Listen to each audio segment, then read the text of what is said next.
नमस्कार दोस्तों, स्वागत है आपका उमंग एकेडमी ए टू जेड में। जी दोस्तों, बात करें आज इस एमसीक्यू की बात करेंगे। ईवीएस में जो नवा एमसीक्यू है, इसके पहले 8 एमसीक्यू मैं अपलोड कर चुका हूं। यदि आपने वो नहीं देखे तो प्लेलिस्ट में उसकी लिंक मिल जाएगी, वहां से जाके आप देख सकते हैं।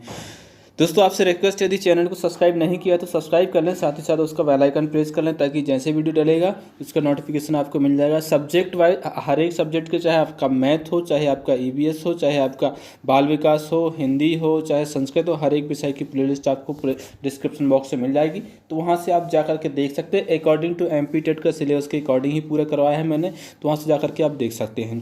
यहाँ पर सबसे पहला क्वेश्चन दिया हुआ है 200। यहाँ पर आपकी जो 500 क्वेश्चन की जो सीरीज चल रही है, 500 क्वेश्चन की सीरीज चल रही है, इसमें आज जो नवा पार्ट है 241 से लेकर के 270 तक इसमें क्वेश्चन दिए हैं। 241 नंबर जो क्वेश्चन है, फ्लाई ऐश वातावरणीय प्रदूषक है जो इसके द्वारा उत्पन्न होता है। मतलब जो फ्लाई ऐश वातावरणीय प्रदूषक है वो किसके द्वारा उत्पन्न होता है? थर्मल पावर प्लांट के द्वारा, या फिर उर्वरक संयंत्र के द्वारा, या फिर सीमेंट संयंत्र द्वारा, या फिर इनमें से कोई नहीं। तो जो फ्लाई ऐश वातावरणीय प्रदूषण है वो थर्मल पावर प्लांट के द्वारा क्या होता है? प्लांट के द्वारा उत्पन्न होता है। नेक्स्ट क्वेश्चन है इसमें, पेयजल में एंट अमीबा हिस्टोलिका का होना संकेत है। क्या संकेत करता है? यदि किसी पेयजल में एंट अमीबा हिस्टोलिका का जो है वो है, उपस्थित है, तो क्या करता है? क्या संकेत करता है कि पानी कैसा, बैक्टीरियाई प्रादुर्भाव का है, जल प्रदूषित जल का है, या फिर स्वच्छ जल का है, या फिर कार्बनिक द्रव्य के क्षय का है? तो क्या है? प्रदूषित जल का। ये जो क्या है? प्रदूषित जल का। यदि एंट अमीबा हिस्टोलिका उसमें उपस्थित है तो इसका मतलब वो जल क्या है? प्रदूषित है, मतलब शुद्ध नहीं है, पीने योग्य नहीं है। ठीक है, आगे बात करें। नेक्स्ट क्वेश्चन है, कौन सा जैव निम्नीकरण का उदाहरण है? जैव निम्नीकरण का उदाहरण क्या है? जैव निम्नीकरण आपको पता होगा तो बिल्कुल आसानी से क्वेश्चन बिल्कुल बन जाएगा आपसे। कागज, डीडीटी, प्लास्टिक, एल्यूमिनियम। तो जैव निम्नीकरण का मतलब होता है जिस किसी को क्या कर सकते हैं, दोबारा यूज करने के लिए उसको गला सकते हैं, सड़ा सकते हैं, या फिर उसको निष्कासन अपशिष्ट को गला सकते हैं, कहने का मतलब सीधा सा। तो क्या है? कागज जो है जैव निम्नीकरण का उदाहरण है, और इसको क्या कर सकते हैं अपन? दोबारा इसका उपयोग कर सकते हैं। कागज़ को देखा होगा ना आपने, कागज़ जो होता है पानी में गल जाता है, इसके बाद में उसका कुछ अन्य मटेरियल, उसका कुछ बना सकते हैं, आप कोई वस्तु ही बना सकते हैं। तो इसका सही आंसर होगा आ। नेक्स्ट क्वेश्चन की बात करें, कौन सा जल जनित रोग का उदाहरण है? कौन सा जल जनित रोग का उदाहरण है? कैंसर है, चेचक है, हैजा है, या फिर मलेरिया? तो मलेरिया तो आप जानते हैं कि मच्छर के काटने से होता है, ये तो हो नहीं सकता। ठीक है, इसका जो सही आंसर है वो कौन सा है? हैजा है। हैजा एक ऐसी बीमारी है जो कि आपको दूषित जल या फिर भोजन के खाने के कारण होती है। आपने देखा होगा हैजे की एक समय बहुत ज़्यादा समस्या फैली हुई थी। नेक्स्ट क्वेश्चन की बात करूँ, जल संवर्धन क्या है? जल संवर्धन क्या है? खनिज की कमी वाली मिट्टी में पौधे उगाना, पादप वृद्धि, या फिर मिट्टी संरक्षण, प्रयोगशाला में पौधा उगाना, पादप वृद्धि, या फिर तरल संवर्धन सोडियम में पादप वृद्धि। तो जल संवर्धन जो है उसका जो क्या है, खनिज की कमी वाली मिट्टी में पौधा उगाना या फिर पादप वृद्धि ही क्या कहलाता है? जल संवर्धन कहलाता है। नेक्स्ट क्वेश्चन है, कौन सा किसी बड़े शहर की वायु को प्रदूषित करता है? उससे पहले आपको कुछ दिखाता हूँ। जी हाँ, मेहनत करनी पड़ती है साहब, मेहनत करनी पड़ती है, किस्मत मैगी नहीं है जो 2 मिनट में बन जाए। यानी कि यदि बात करूँ मैगी की तो मैगी 2 मिनट में बन जाती है, लेकिन मेहनत करनी पड़ती है। किस्मत जो है, किस्मत बड़ी मुश्किल से बनती है, आपको बनानी पड़ती है। यदि आप लोगों को तैयारी की बात करूँ कि किस प्रकार से तैयारी करनी होती है, तो आप लोगों में से बहुत कम बच्चे ही होंगे जिसने एमपी टेट वर्ग 2 के जो हैं वो पेपर हल किए होंगे। जो पेपर कितने होते, कुल मिलाकर के 50 पेपर हुए थे। 50, हर एक पेपर में 30 क्वेश्चन होते हर एक सब्जेक्ट के। सब्जेक्ट वाइज उन्होंने हर एक सब्जेक्ट के क्वेश्चन लिखे हैं और उसको नोट किया है। जो इम्पोर्टेंट क्वेश्चन है उनको नोट्स किया है, जो बहुत इजी क्वेश्चन है उनको नोट नहीं किया। बाकी हर एक क्वेश्चन आपको नोट्स करना होता है, चाहे किसी भी सब्जेक्ट का हो, तो उससे आपको पता चलता है किस प्रकार से क्वेश्चन पूछे जाते हैं। तो यदि आप लोग बोलेंगे कि जो एमपी टेट वर्ग 2 के जो क्वेश्चन हैं, क्वेश्चन पेपर हैं, उसमें किस प्रकार से क्वेश्चन पूछे गए हैं, तो उसके भी यदि आप कहेंगे तो उसके भी जो सीडीपी है, बाल विकास है, उसके हर एक सब्जेक्ट के जो हर एक पेपर हुआ, शिफ्ट वाइज पेपर हुआ, हर एक के इंपॉर्टेंट क्वेश्चन है, साथ ही साथ पूरे क्वेश्चन आपको कंप्लीट करवा दूंगा। यदि आप लोग कमेंट करेंगे तो ज़रूर करवा दूंगा। ठीक है, तो यहाँ पर तो ये हो गया क्या कि मेहनत करनी पड़ती है। कोई मैगी चाहिए जो कि 2 मिनट में बन जाए, किस्मत बहुत अपने हाथों से बनाने से बनती है, किस्मत ऊपर से नहीं बनती है। अब आगे बात करेंगे कौन सा किसी बड़े शहर की वायु को प्रदूषित करता है। किसी भी बड़े शहर की वायु को कौन प्रदूषित करता है? तांबा, जस्ता, लेड या फिर कैडमियम। तो किसी भी बड़े शहर की वायु को सबसे ज़्यादा प्रदूषित जो होता है वो कैसे होता है? कैडमियम से होता है। कैसे होता है? कैडमियम से होता है। नेक्स्ट क्वेश्चन की बात करूँ, नेक्स्ट क्वेश्चन है जैव ईंधन किससे प्राप्त होता, किसके बीजों से प्राप्त होता है? तो जैव ईंधन किसके बीजों से प्राप्त होता है? नीम है, तुलसी, जेट्रोफा या फिर पीपल। तो जैव ईंधन जो प्राप्त होता है आपको जेट्रोफा के इससे प्राप्त होता है। जेट्रोफा के जो बीज होते हैं उससे जैव ईंधन प्राप्त होता है। और सीटेट में ये बहुत ही इंपॉर्टेंट क्वेश्चन है, इसमें कई बार क्वेश्चन पूछा जा चुका है सीटेट में, ठीक है। तो इसको इंपॉर्टेंट मार्क कर लीजिए और याद ही कर लीजिए, ठीक है। नेक्स्ट क्वेश्चन की बात करूँगा 248 क्वेश्चन, अम्ल वर्षा किनके अम्ल वर्षा जो है किनके द्वारा होने वाले पर्यावरण प्रदूषण के कारण होती है? मतलब कौन सा प्रदूषण है जिसके कारण अम्ल वर्षा होती है? ऐसा प्रदूषण है जिसके कारण अम्ल वर्षा होती है? कार्बन डाइऑक्साइड एवं नाइट्रोजन, या फिर कार्बन मोनोऑक्साइड एवं कार्बन डाइऑक्साइड, ओजोन और कार्बन डाइऑक्साइड, या फिर नाइट्रस ऑक्साइड और सल्फर डाइऑक्साइड। तो जो अम्ल वर्षा होती है वो नाइट्रस ऑक्साइड तथा सल्फर डाइऑक्साइड जो होती है इसके प्रदूषण के कारण होती है। तो इसका जो सही आंसर होगा वो होगा द, ठीक है। नेक्स्ट क्वेश्चन की बात करूं, क्लोरोफ्लोरोकार्बन ज़्यादातर कहाँ इस्तेमाल होते हैं? क्लोरोफ्लोरोकार्बन बहुत हानिकारक है, ठीक है। तो काय के लिए हानिकारक है? जो ओजोन परत है उसके लिए हानिकारक है, ठीक है। तो कहाँ पर ज़्यादा उपयोग होते हैं?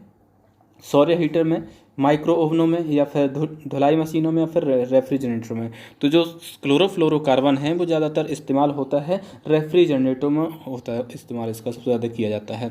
नेक्स्ट जो है, और यदि आपको एसी पूछा जाए, जो एसी होता है ना, एसी जो ठंडक देता है कमरे में, ठंडी हवा लाता है, तो उसमें भी इसका उपयोग होता है। लेकिन सबसे ज़्यादा रेफ्रिजरेटर लोग रखते हैं, एसी बहुत कम लोग रख पाते हैं, अफोर्ड नहीं कर पाते हैं, ठीक है। तो याद रखिए कि रेफ्रिजरेटर सबसे ज़्यादा होता है। वह जीव कौन सा है जो वायु प्रदूषक को मॉनिटर करता है? ऐसा एक जीव है जो कि वायु प्रदूषण यदि होता है तो वो बताता है कि वायु प्रदूषण हो रहा है, तो उसको मॉनिटर करता है। शैवाल है, फंजाई है, बैक्टीरिया है, या फिर लाइकेन है। तो वह जो जीव है वो कौन सा है? लाइकेन एक ऐसा जीव है जो कि वायु प्रदूषण को मॉनिटर करता है, तो इसका सही जवाब होगा द। नेक्स्ट क्वेश्चन की बात करूँ, प्रति ग्राम ईंधन द्वारा मोचित ऊर्जा की दृष्टि से निम्न में से सर्वोत्तम ईंधन कौन सा है? यदि आप 1 ग्राम इनमें से कोई ईंधन लेंगे तो सबसे ज़्यादा ऊर्जा किससे निकलेगी? हाइड्रोजन, मीथेन, एथेनॉल या फिर प्रोपेन। तो सबसे ज़्यादा ऊर्जा जो होगी, यदि आप 1 ग्राम लेंगे तो 1 ग्राम मीथेन को यदि जलाएंगे, इनमें से सभी को जलाएंगे, तो सबसे ज़्यादा जो ऊर्जा निकलेगी वो निकलेगी मीथेन से निकलेगी। क्वेश्चन अच्छे से पढ़िएगा। प्रति ग्राम ईंधन द्वारा मोचित का मतलब होता है उत्पन्न करना या फिर उससे जो निकलना होता है, ठीक है। नेक्स्ट क्वेश्चन है कैडमियम प्रदूषण किससे संबंध है? कैडमियम जो प्रदूषण होता है वो किससे संबंधित है? मिनीमाता रोग से, ब्लैकफुट रोग से, डिसलेक्सिया से, या फिर इटाई से। तो कैडमियम नामक जो रोग होता है ज़्यादातर बड़े शहरों में होता है, और जो इटाई नामक रोग जो है ये इसके कारण हो जाता है, कैडमियम के कारण, ठीक है। नेक्स्ट क्वेश्चन की बात करूँ, बायोडीजल के उत्पादन में निम्नलिखित में से कौन सी प्रक्रिया अपनाई जाती है? बायोडीजल आप जानते हैं जेट्रोफा से प्राप्त होता है, इसको कौन सी प्रक्रिया उसमें अपनाई जाती है?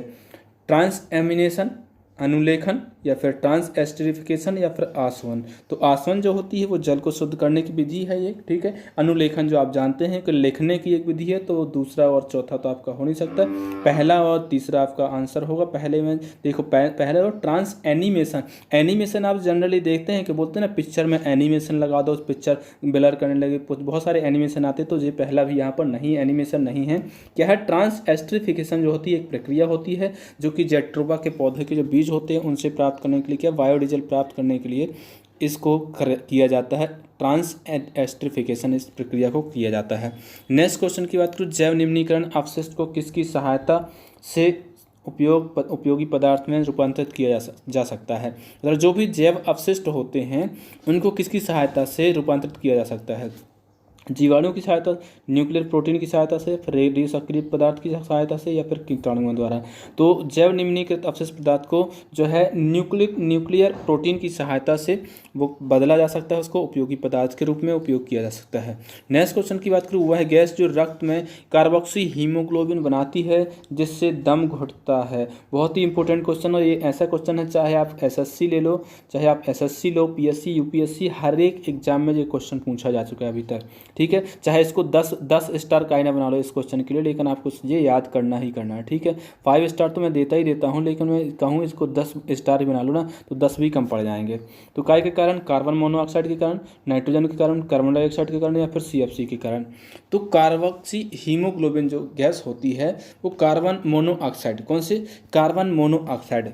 कार्बन मोनोऑक्साइड जो होता है इसके साथ में अभिक्रिया करके वो आपकी जो ऑक्सीजन होती है उसके साथ में मिल जाती है काय में? हीमोग्लोबिन। जो आपका ब्लड होता है, रक्त होता है, उसमें हीमोग्लोबिन नामक तत्व पाया जाता है, उसमें मिल जाती है, जिसको क्या वो जो उसमें ऑक्सीजन होती है हीमोग्लोबिन में, उसको अवशोषित कर लेती है, और उससे जब अवशोषित कर लेगी तो क्या होगा? कार्बन बन जाएगा। क्या बन जाएगा? कार्बन बन जाएगा, जिसकी वजह से क्या हो जाता है? जिसकी वजह से आपको ऑक्सीजन नहीं मिल पाती है, और जिसकी वजह से क्या होता है? दम घुट जाता है। तो यही कारण होता है कार्बन मोनोऑक्साइड का, जो कि कार्बोक्सी हीमोग्लोबिन बनाती है। तो इसका जो पहला ऑप्शन सही हो रहेगा। नेक्स्ट क्वेश्चन है, किसके जलने से सबसे ज़्यादा वायु प्रदूषण होता है?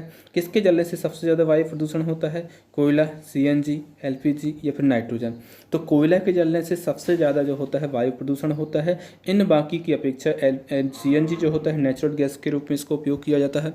नाइट्रोजन आपके वातावरण में सबसे ज़्यादा होती है, 78% जो कि है उपयोग की जाती है। और LPG जो आप जानते हैं घर में उपयोग किया जाती है, तो इससे बहुत कम होता है।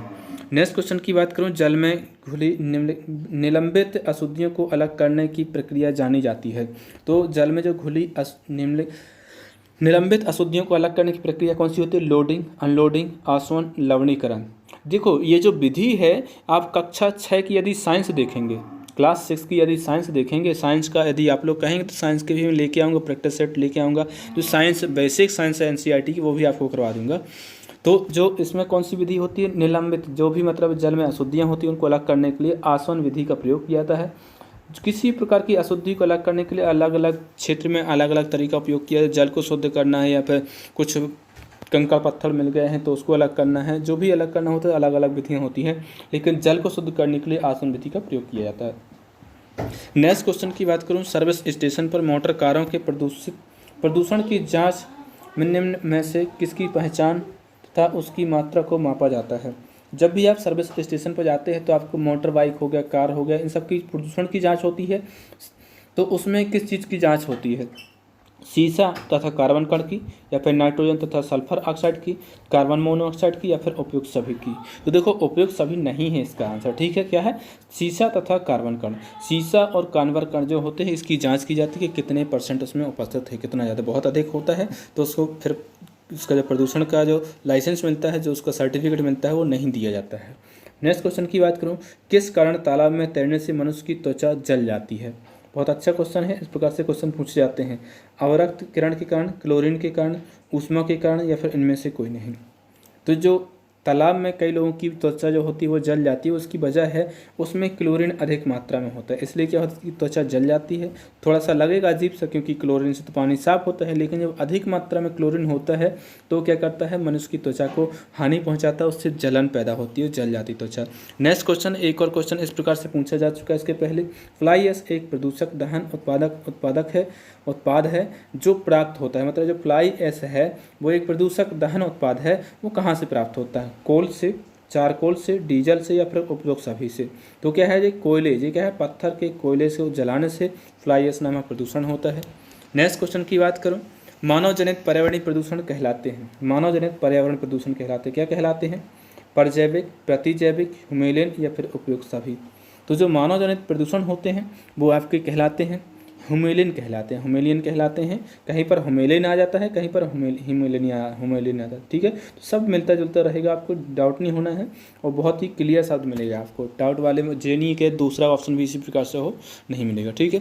तो ध्यान रखिए, आपको मेहनत करनी पड़ती है, मैगी नहीं। मैंने पहले ही बताया कि जो किस्मत है वो मैगी नहीं है जो 2 मिनट में तैयार हो जाए।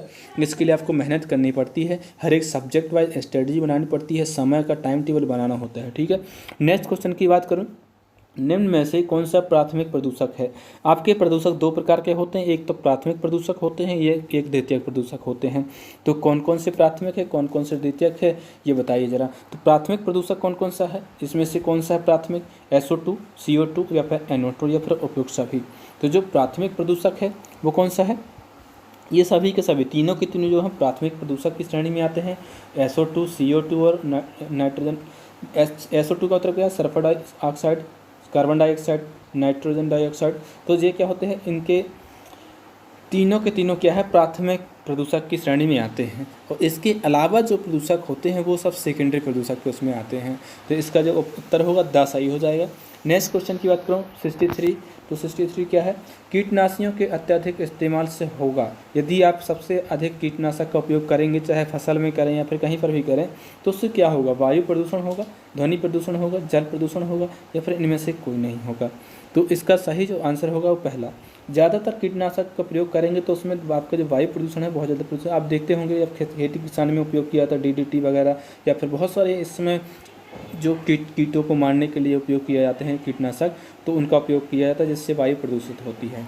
तो इसका उत्तर सही हो जाएगा। नेक्स्ट क्वेश्चन जो है 264 क्वेश्चन क्या है? नाभिकीय विकिरण का अत्यधिक दुष्प्रभाव सबसे पहले मानव शरीर के किस अंग पर होता है? जो आपका नाभिकीय विकिरण है इसका यदि प्रभाव पड़ता है शरीर पर तो सबसे पहले किस अंग पर होता है? हृदय, फेफड़े, त्वचा या फिर अस्थि मज्जा। तो इसका जो सही आंसर होगा 64 का जो चौथा नंबर इसका जो होगा त्वचा पर सबसे पहले जो होता है त्वचा को इसको प्रभाव पड़ता है। त्वचा सबसे ज़्यादा इस पर प्रभावित होती है। नेक्स्ट क्वेश्चन है निम्नलिखित में से द्वितीयक प्रदूषक नहीं है। यहाँ पर देखो क्या है? द्वितीयक प्रदूषक नहीं है पूछा गया है। क्या है? द्वितीयक प्रदूषक नहीं है। यदि द्वितीयक प्रदूषक नहीं है तो प्राथमिक प्रदूषक होगा। और इसके पहले वाले क्वेश्चन में मैंने आपको बताया है कि प्राथमिक प्रदूषक कौन कौन से हैं। तो इसमें देख लीजिए ऑप्शन PAN या फिर स्मोक, सल्फर डाइऑक्साइड या फिर इनमें से कोई नहीं। देखो इनमें से कोई नहीं ऐसा तो हो नहीं सकता, ठीक है, क्योंकि इसमें दिया हो सल्फर डाइऑक्साइड। सल्फर डाइऑक्साइड जो है वो प्राथमिक प्रदूषक की श्रेणी में आता है, द्वितीयक प्रदूषक की श्रेणी में नहीं आता है।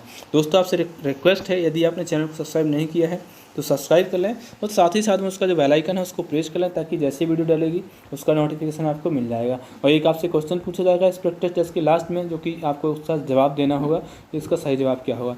नेक्स्ट क्वेश्चन जो है सिगरेट के धुएं में कौन मुख्य रूप से होता है? मतलब जो सिगरेट का धुआं होता है उसमें मुख्य रूप से कौन पाया जाता है या फिर कौन सा तत्व पाया जाता है? तो कार्बन मोनोऑक्साइड एवं डाइऑक्सिन, कार्बन मोनोऑक्साइड एवं निकोटीन, कार्बन मोनोऑक्साइड एवं बेंजीन, या फिर डाइऑक्सिन एवं बेंजीन। तो जो सिगरेट होती है उसका जो धुआं होता है जनरली स्वास्थ्य बोलते हैं उससे गले का फेफड़े का कैंसर होता है, हानिकारक है। उसमें स्पष्ट लिखा होता है कि ये सेहत के लिए हानिकारक है, जहर कैंसर का कारण बनता है। लेकिन उसके बावजूद भी बहुत सारे लोग उसको सिगरेट को यूज करते हैं। नहीं करना चाहिए, सेहत की दृष्टि से गलत बात है ये, ठीक है। तो इसका जो सही आंसर होगा वो कार्बन मोनोऑक्साइड और बेंजीन, ये दो तत्व उसमें पाए जाते हैं जो कि कैंसर का कारण बनते हैं। नेक्स्ट क्वेश्चन जो है आपका 267 क्वेश्चन है, कौन सी गैस शहरी क्षेत्र में कचरा भराव क्षेत्रों लेड फिल से अधिकतर निकलती है? ऐसी कौन सी गैस है जो कि शहरी क्षेत्र में कचरा भर जाता है, बहुत सारा कचरा भरता है जिसको लेड फिल बोलते हैं, ठीक है, अधिकतर निकलती है? नाइट्रोजन, हाइड्रोजन, मीथेन और ऑक्सीजन। तो इसका जो सही जवाब होना चाहिए, इसका सही जवाब होगा मीथेन। क्या? मीथेन जो है ऐसी गैस है जो कि सबसे ज़्यादा कचरा भरा में उसका उत्पन्न होती है गैस। अब आपके लिए एक जो क्वेश्चन है इसका कमेंट बॉक्स में आपको कमेंट करना है कि जो पुआल होता है या फिर घास होता है, यदि उसको गलाया जाता है, जैसे धान की बात करूं मैं, तो धान की जो खेती होती है उसमें से सबसे ज़्यादा कौन सी गैस निकलती है? ऑप्शन आपके सामने है नाइट्रोजन, हाइड्रोजन, मीथेन, ऑक्सीजन। ये चार ऑप्शन है उसमें दिए हुए, आप कोई भी कमेंट कर सकते हैं। ऑप्शन के साथ में आपको करना है, यदि ऑप्शन A तो nitrogen, option B hydrogen, option C methane, या फिर ऑप्शन D जो है ऑक्सीजन। तो ऑप्शन के साथ में आपको गैस का नाम भी लिखना है कि कौन सी गैस सबसे ज़्यादा निकलती है। यदि क्वेश्चन आपने पिछले प्रैक्टिस सेट लगाए होंगे तो क्वेश्चन जरूर बन जाएगा। नेक्स्ट क्वेश्चन की बात करूं, कहा जाता है, यहाँ पर क्या है, कहा जाता है कि ताजमहल मार्बल कैंसर से ग्रस्त है। ताजमहल जो है मार्बल कैंसर से ग्रस्त है, मतलब पत्थर के कैंसर से ग्रस्त है। यह मार्बल कैंसर क्या है? मार्बल कैंसर होता क्या है? तो इसके लिए क्या है, निकटस्थ उद्योगों से ताजमहल में धुआं भरना, ताजमहल के मार्बल में बड़ी संख्या में कवक लगना, या फिर अम्ल वर्षा जो मार्बल क्षरण करती है, या फिर कज्जल कणों के कारण मार्बल का पीला होना। तो इसका सही जवाब जो है वो है अम्लीय वर्षा जो मार्बल का क्षरण करती है, इसी को बोला जाता है कि ये क्या है, मार्बल कैंसर का वो है ताजमहल जो है मार्बल कैंसर से ग्रसित है। तो क्या है इसका ऑप्शन सही हो जाएगा। नेक्स्ट क्वेश्चन बहुत ही इंपोर्टेंट क्वेश्चन है और इस प्रकार के क्वेश्चन हमेशा पूछे जाते हैं। जहाँ पर भी ईवीएस पूछा जाता है वहाँ पर इस प्रकार के क्वेश्चन पूछे जाते हैं। ग्रीन मफलर संबंधित है। ग्रीन मफलर जो है संबंधित है किससे संबंधित है? मृदा प्रदूषण से, वायु प्रदूषण से, ध्वनि प्रदूषण से, जल प्रदूषण से। तो किससे संबंधित है? जो ग्रीन मफलर है वो है आपका ध्वनि प्रदूषण से। ग्रीन मफलर होता क्या है? आपने देखा होगा जनरल जो रोड होती है, बड़े बड़े हाईवे होते हैं, उनके किनारों में क्या होते हैं? पेड़ लगे होते हैं, दोनों साइड पेड़ लगे होते हैं। तो वो इसीलिए लगाए जाते हैं, उसी को बोला जाता है ग्रीन मफलर। उससे क्या होता है? ध्वनि प्रदूषण जो होता है वो कम होता है। यदि आप पेड़ पौधे नहीं लगाते हैं तो ध्वनि प्रदूषण बढ़ जाता है, यदि पेड़ पौधे लगे होते हैं तो उसको कम करते हैं इसको। ठीक है, तो इसी को बोला जाता है ग्रीन मफलर। नेक्स्ट क्वेश्चन की बात करूं जो कि इस प्रैक्टिस टेस्ट का लास्ट क्वेश्चन है। राष्ट्रीय परिवेश वायु गुणवत्ता मानदंड किस वर्ष में लागू किया गया था? जो राष्ट्रीय परिवेश वायु गुणवत्ता मानदंड किस वर्ष में लागू किया गया था? तो 1982, 1983, 1986 या फिर इनमें से कोई नहीं। इसका जो सही जवाब होगा 1982। 1982 में इसको लागू किया गया था। वायु राष्ट्रीय परिवेश वायु गुणवत्ता मानदंड क्या है? वायु गुणवत्ता मानदंड। याद रखिए कई प्रकार के मानदंड पूछे जाते हैं। और आपसे एक और क्वेश्चन पूछता हूं मैं, इसका आप जो ऑप्शन में है या इसका जो जवाब है कमेंट बॉक्स में आप कमेंट करके बताइए कि इसका सही जवाब क्या होगा। कि जब भी आप देखते हैं कि जो भी आप देखते हैं पर्यावरण के बारे में कुछ ना कुछ पूछा जाता है, तो जो पृथ्वी सम्मेलन हुआ था, क्या है? पृथ्वी सम्मेलन, सबसे पहले पृथ्वी सम्मेलन कब हुआ था? किस सन में हुआ था? आपको सन का नाम बताना है, स्थान नहीं पूछा, आपको सिर्फ सन बताना है किस सन में हुआ था सबसे पहला पृथ्वी सम्मेलन। ठीक है, क्या है? प्रथम। ठीक है, प्रथम पृथ्वी सम्मेलन कब हुआ था ये बताना है आपको कमेंट बॉक्स में। उम्मीद है आपको प्रैक्टिस सेट पसंद आया होगा, आपके बहुत सारे क्वेश्चन अच्छे से क्लियर हो गए होंगे और जो भी आपसे नहीं बनते थे वो भी क्लियर होंगे। तो यदि आपको वीडियो पसंद आया हो तो लाइक कर दें, अपने दोस्तों को भी शेयर कर दें और चैनल को यदि सब्सक्राइब नहीं किया तो सब्सक्राइब कर लें। साथ ही साथ हम उसका जो बेल आइकन है उसको प्रेस कर लें ताकि जैसे वीडियो डलेगी उसका नोटिफिकेशन आपको मिल जाएगा। और जो कि अन्य विषय हैं उन सब की जो प्ले लिस्ट है वो आपको डिस्क्रिप्शन बॉक्स में इसकी मिल जाएगी, तो वहाँ से जा करके आप देख सकते हैं। मिलते हैं एक नए वीडियो में, तब तक के लिए नमस्कार।